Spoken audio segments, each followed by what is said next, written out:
Random House Audio presents The Afterwife by Gigi Levangie Grazer. Read for you by Kathe Mazur.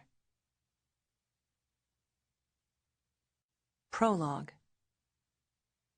Hi, my name is Hannah, and I'm a widow. 3 a.m. Again. Like any good therapist, my bathroom mirror has infinite patience. Before I was widowed, I say, I was born. Then I had boobs. Then I had relationships. My relationships were all in L.A., a magical place where the men have less body hair than the women. Then I fell in love. Then I was pregnant. Then I was married. I do things backward. It's my way. I haven't slept in weeks. Tears come to my eyes. Eyes I no longer recognize. Then, I was the happiest woman on earth, I whisper. Being a widow in Los Angeles is not as easy as it sounds. I kid. I found out the hard way. No one talks about death. A dead civilian is as unpopular here as crow's feet and fat kids. But if a celebrity dies, you must literally beg people to shut up. You won't find top 10 non-celeb deaths on TMZ.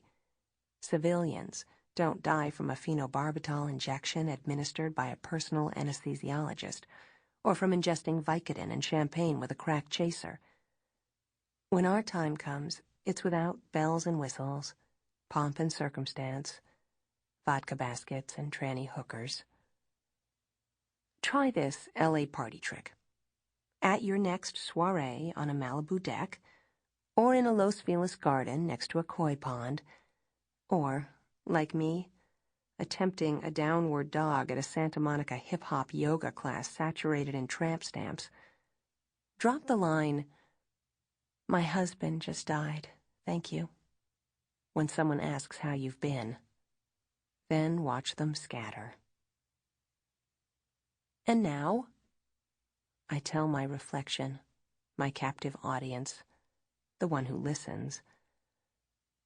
Now, I'm at a loss. 1. The last time. September. Saturday. Time? Frickin' early. Now? Really? I said. But I'm so tired. I pulled the covers over my head. I just want to sleep in, I said, my voice muffled. Work had been brutal this week. My producing partner in crime, Jay Olson, and I had shot a reality show pilot in 5 days, watched helplessly as our director stormed off, were at the root of a possible lawsuit from a competing production company, and had been fired and rehired twice in 3 hours by the network head. But who was I kidding? My acting chops are on a par with Snooki's. That's what all the girls say at 6 a.m, John, my husband, said, in his hoarse morning voice as he tried to slide my pajama bottoms off without untying them. Well, guess what? My hips are actually bigger than my waist. This is where we consistently run into trouble. I hate you, I said as I frantically slipped the pants to my ankles. I was already wet. My hands grabbed the headboard and held steady. I hate you too, John said, his unshaven cheek against mine, his breathing heavy. He was already inside me. Our routine had been going on for a good... How old was Ellie? Our daughter, our curly-haired, chubby, nearsighted daughter, born Valentine's Day 3 years ago. So, over 4 years. Ouch! I said, shifting my hips. Pain and pleasure brought me back to the bed, which hadn't known a quiet moment since John moved in. My hands were still holding on to that headboard. We'd cracked it long ago. There was no plan to fix it. What would be the point? John wrapped his arm around me, squeezing me tight and grinding his hips against my rump, the one he encouraged to grow by throwing things like linguine with duck sausage and truffles at it. "You could gain a few," he'd say, slapping my bottom. There are no sexier words in the English language. You could gain a few. And to me, not a small person, not a person who looked like she missed a meal, ever. "No," I said. "No, no, no." I liked to protest, though I wouldn't go so far as a painted sign or a bullhorn. Just enough so he wouldn't think I was easy. I mean, even though we were married and all. On Saturday mornings, John liked to be at the farmer's market on the 3rd Street Promenade early, before the regular customers, the crowds, the crazies, to show off Ellie to his old chef buddies, smell the fresh produce, bag some grapes, pears, figs, haggle over the price of bison, down oysters perfumed by the Pacific, and grab an espresso. We'd be eating something amazing tonight. Something with figs. Figs, a brown sauce, a roast guinea hen. Of course, we usually ate something amazing for dinner, even if it were a simple, perfect omelet. John had been a chef until he retired to stay home, raise our daughter, and write his cookbooks. I encouraged him.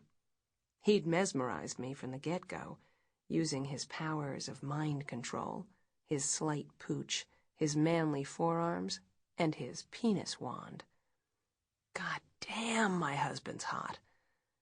I bit his shoulder, like biting into a ham. You've probably heard of them, John's books, I mean. The Cooking for Bachelors series. He'd been a busboy, waiter, sous chef, head chef, then private chef for various celebrities, before Mexican for Bachelors, Italian for Bachelors, and French for Bachelors took off. No, John's not a bachelor. If he were a bachelor, I'd know about it. But he had spent a long time, 40 years, being a bachelor. So he'd done his research. That is, before I pinned him down one sunny afternoon in my front yard at Casa Sugar. Back to the marital bed. I came, a small shudder and release. Then again, a deeper orgasm. Not like when I'm on top, rubbing my body against the arc of his belly. Those orgasms go back centuries. They're my favorite. Even though I complain that I'm doing all the work. I'm gyrating, rocking, whipping my hair like Tina Turner. It's a whole show. You'd think I was getting paid. God, I love a belly on a man. I didn't know how much until I met John. Not a huge Budweiser gut, but not one of those manorexic 18,000 packs atop android legs running on San Vicente. That nice, warm tummy on my man tells me a couple of important things. A, that he's enjoyed food and wine. B, that he's not in an unhealthy relationship with a Bowflex. John came inside me, with my leg over his shoulder. How it got there, I have no idea. I loved watching him. His bright hazel eyes glazed over, like he was in a dream state. And me, Hannah Bernal. I was making it happen for him. We were still trying for the next baby. We'd probably still be trying well into our 90s. I had read a study that stated women who used condoms with their longtime mates were more depressed than women who didn't. Sperm, apparently, was human Prozac.